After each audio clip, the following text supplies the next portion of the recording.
So, today we have a faulty chip relay in this panel, which I am going to take out as I am well skilled and I is going to fix it.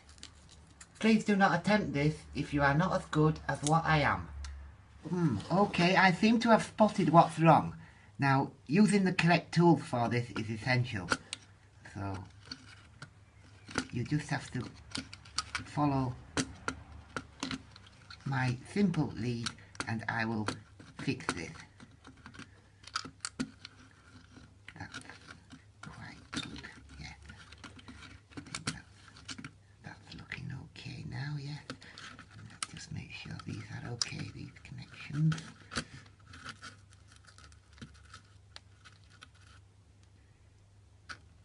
Yes, I think that should be fixed now. I'll just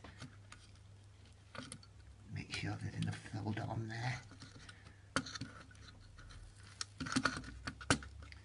There, all fixed. Okay, that's the relay fixed and I've positioned it back into the panel. I am just going to go switch it on. So, as you can see, the relay is on and the board has been powered up and everything. Oh, wait a minute. Oh, switch it off! Switch it off! Switch it off! Switch it off!